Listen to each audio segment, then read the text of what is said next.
Doctor Shri Nanasaheb Dharmadhikari प्रतिष्ठानातर्फे व आदरणीय Maharashtra Bhushan Padmashri doctor Shri Appasaheb Dharmadhikari आणि आदरणीय डॉक्टर श्री सचिनदादा धर्माधिकारी यांच्या मार्गदर्शनाखाली निर्माल्याचे संकलन आणि त्यातून खत निर्मितीचे महत्त्वपूर्ण कार्य 1.5 दिवसांच्या गणपती विसर्जन स्थळांवर जसे डोंबिवली पूर्व, पश्चिम, ठाकुर्ली तसेच ग्रामीण विभाग जसे की खोनी, वाकलन, डायघर, दहिसर, खिडकाळी या भागात एकूण 20हून अधिक गणेश विसर्जन स्थळांवर हे कार्य करण्यात आले।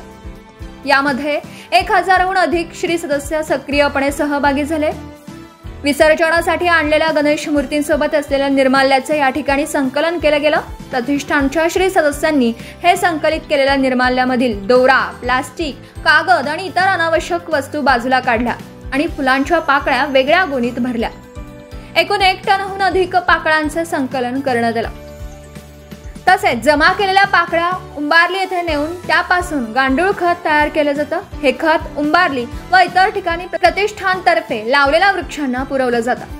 आजपर्यंत डोंबिवली आणि ठाकुर्ली भागात प्रतिष्ठानने 5000 पेक्षा जास्त वृक्षांची लागवड केली आणि 5 टनपेक्षा अधिक गांडूळ खत तयार केले।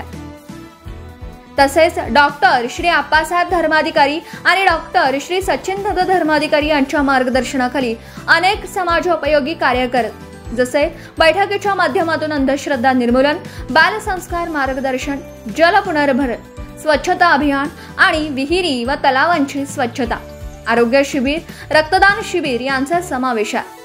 या प्रतिष्ठानचे कार्य फक्त भारतातच नाही तर America, Canada, Australia, Singapore, Norway, Dubai आणि कतार सारख्या अनेक देशांमध्येही सुरू आहे।